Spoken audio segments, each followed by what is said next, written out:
नमस्कार साथियों, मैं हरीश खंडवाल मनकी आप सभी का मनकी की कलम यूट्यूब चैनल पर हार्दिक स्वागत अभिनंदन करता हूं। साथियों, आज की वीडियो एक नई जानकारी, एक नए तथ्य के साथ आया हूं। अक्सर आपने सुना होगा कि कलयुग आ गया, कलयुग आ रहा है, कलयुग क्या है, इस पे बातें होती रहती हैं और कलयुग के 4 चरण हैं, कितने वर्षों तक रहेगा, ये सब बातें हम सुनते रहते हैं। तो कलयुग के 5 बड़े सत्य क्या थे और वो सत्य किस तरह थे? जब महाभारत का युद्ध हुआ और द्वापर खत्म हो रहा था, तब होने वाला था, तो श्री कृष्ण ने 5 पांडवों को कहा कि जाओ, जंगल में जाओ और पता करके लाओ, मैं तुम्हें कुछ गुप्त रहस्य बताने जा रहा हूँ।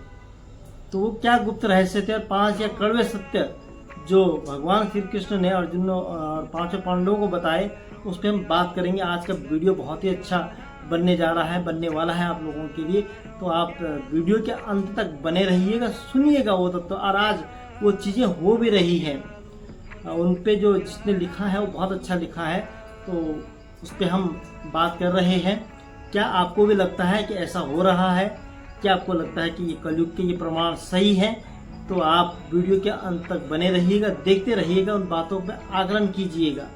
साथ ही आपसे अनुरोध है कि अगर आप चैनल पर पहली बार आ रहे हैं तो चैनल को सब्सक्राइब अवश्य कीजिएगा, वीडियो को लाइक शेयर कमेंट अवश्य कीजिएगा। देखने में आता है कि बहुत सारे लोग वीडियो तो देखते हैं और जो सब्सक्राइबर हैं उससे ज़्यादा जो सब्सक्राइबर नहीं हैं वो ज़्यादा वीडियो देख रहे हैं।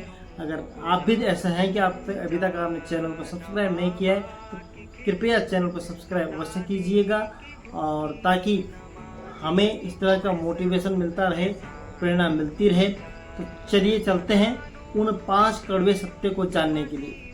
क्या थे वो 5 सत्य, तो उस पर हम बात करते हैं। तो महाभारत काल में 5 पांडवों के मन में कलयुग के बारे में जानने की जब जिज्ञासा थी, तो उन्होंने श्री कृष्ण से इस बारे में पूछा कि कलयुग में मनुष्य कैसे होगा, उस समय क्या चीजें होंगी, ऐसी लोगों के विचार कैसे होंगे, वो क्या करेंगे, उनको मोक्ष की प्राप्ति कैसे होगी, उनके भाव क्या होंगे, वो किस तरह के कर्तव्य करेंगे, किस तरह के कार्य करेंगे।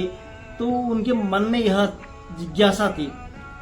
तब ये प्रश्न सुनकर, उनकी जिज्ञासा को सुनकर, तब श्री कृष्ण ने क्या किया कि 5 पांडवों को जंगल में जाने का कहा कि आप जंगल में जाके आओ, और साथ यह भी कहा कि जो तुम कुछ भी यहाँ देखो, उस जंगल में जाके जब तुम जाओगे, वहां जो कुछ भी तुम देखोगे जो तुम्हें अलग हट के लगेगा, तो वह आकर मेरे पास आना और मुझे विस्तार से बताना। श्री कृष्ण के जब ये ऐसा कहा, तो श्री कृष्ण के आदेश को सुनकर 5 भाई जो थे वह जंगल में गए और उसके कुछ समय बिताया और वापस आए। फिर एक एक करके 5 भाइयों ने वन में जो देखा वह भगवान श्री कृष्ण को बताया। तो उन्होंने क्या बताया तो हम जानते हैं आगे। सबसे पहले जो है बड़े भाई युधिष्ठिर आए, उन्होंने भगवान श्री कृष्ण को बताया कि उन्होंने जो आज जंगल में देखा वह बिल्कुल अलग था। उन्होंने बोला क्या देखा भाई? तब उन्होंने कहा कि वन में उनको 2 सूंड वाला हाथी को देखा, ऐसा हाथी जिसके 2 सूंड थे। तब श्री कृष्ण ने कहा कि कलयुग में ऐसे लोग राज करेंगे जो बोलेंगे कुछ और कहेंगे कुछ और, बोलेंगे कुछ और करेंगे कुछ और। ये लोग दोनों ओर से शोषण करेंगे। उसके बाद भीम ने बताया कि उसने वन में देखा कि ये गाय जो है अपने बच्चे को इतना चाट रही थी कि उसके बच्चे का खून निकलने लगा। क्या एक माँ इतनी निर्दयी और क्रूर हो सकती है भगवान? तब श्री कृष्ण मुस्कुराए और उन्हें मुस्कुराते हुए अर्थ बताया। तब श्री कृष्ण ने क्या बोला कि कलयुग का जो मनुष्य है वह अपने बच्चों से इतना आसक्त होगा, इतना ममतामयी होगा कि उसके ममता के कारण बच्चों का विकास रुक जाएगा। यदि किसी का पुत्र साधु बना हो तो सब उसके दर्शन करेंगे, परंतु यदि स्वयं का पुत्र साधु बना तो माता पिता दुखी हो जाएंगे, रोएंगे कि मेरा पुत्र किस राह पर जा रहा है। कलयुग में लोग बच्चों को मोह माया और परिवार में ही बांधकर रखेंगे। इस तरह उनका जीवन वहीं नष्ट हो जाएगा, वह आगे नहीं बढ़ पाएंगे। फिर कृष्ण ने कहा कि तुम्हारे पुत्र तुम्हारे नहीं बल्कि पत्नियों की अमानत हैं और पुत्रियां तुम्हारी अमानत होंगी। यह शरीर मृत्यु की अमानत है और परमात्मा की अमानत है। ऐसा श्री कृष्ण ने भीम को बताया, जो कलयुग के लक्षण बताए उन्होंने ऐसा बताया। अब अर्जुन की बारी थी। इस तरह भीमसेन के बाद अर्जुन ने भी बताया कि उसने एक ऐसा पक्षी को देखा जिसकी पंख पर वेद की ऋचाएं लिखी हुई थी, परंतु वो एक मनुष्य का मांस खा रहा था। यह देखकर वह हैरान रह गए।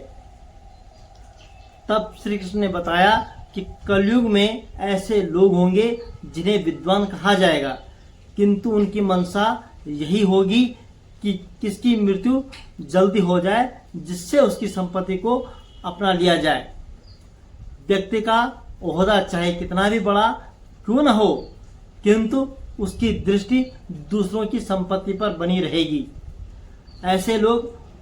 ऐसे बहुत सारे लोग होंगे जो दूसरों के धन को छीनने के लिए आतुर रहेंगे। वास्तविकता संत तो कोई ही होगा। कलयुग में बहुत कम लोग होंगे जो वास्तव में संत होंगे, ज्यादातर उपदेशक होंगे। अर्जुन के बाद फिर नकुल ने श्री कृष्ण को वन के बारे में बताया। नकुल ने क्या बताया? नकुल ने कहा कि मैंने देखा कि एक भारी चट्टान पर्वत की ओर गिरी और बड़े वृक्ष को भी उसे नहीं रोका गया। और जो चट्टान गिरी उससे बड़े से बड़े पेड़ भी थे, उनसे वह चट्टान नहीं रोकी गई, परंतु एक छोटे से पौधे से टकराकर वह चट्टान वहीं रुक गई। तब इसका अर्थ कृष्ण जी ने बताया कि कलयुग में मनुष्य की बुद्धि क्षीण होगी, उसका जीवन पतन होगा और पतन को धन या सत्ता के वृक्ष के रोकने में सक्षम नहीं होंगे, किंतु भगवान रूपी हरिराम रूपी एक छोटे से पौधे से मनुष्य का जीवन पतित होने से रुक जाएगा। हरि कीर्तन से मनुष्य की बुद्धि जो होगी वह प्रबल होगी। अपने चारों भाइयों के जब बताने के बाद सहदेव ने श्री कृष्ण को वन की बात बताई जो उन्होंने देखा। सहदेव ने बताया कि उसने वन में अनेकों कुएं देखे, बहुत सारे कुएं थे वो देखे उन्होंने, जिनमें से केवल 20 का कुआं खाली था जो कि सबसे गहरा था, बाकी भरे हुए थे। तब श्री कृष्ण ने इसका मर्म बताया, इसका अर्थ बताया। श्री कृष्ण ने कहा कि कलयुग में धनी व्यक्ति जो होगा वह अपने शौक के लिए अपनी बेटी के विवाह में, अपने बेटे के विवाह में, उत्सवों में बहुत आया धन खर्च करेगा, बहुत सारा खर्चा लगाएगा, लोग दिखावा करेगा। परंतु यदि किसी को भूखा देखेगा, यदि वह किसी को भूखा देखता है तो उसकी सहायता, तब वह उसकी सहायता करने में किसी भी प्रकार की रुचि नहीं लेगा, वह किसी की सहायता नहीं करेगा। इंद्रियों की संतुष्टि, मदिरापान, मांस भक्षण और व्यसन में धन खर्च किया जाएगा, वह उटपटांग की चीजों पे अपना धन का वहन करेगा। जो ऐसी आदतों से दूर रहेगा उन पर कलयुग का नहीं बल्कि परमात्मा का प्रभाव होगा।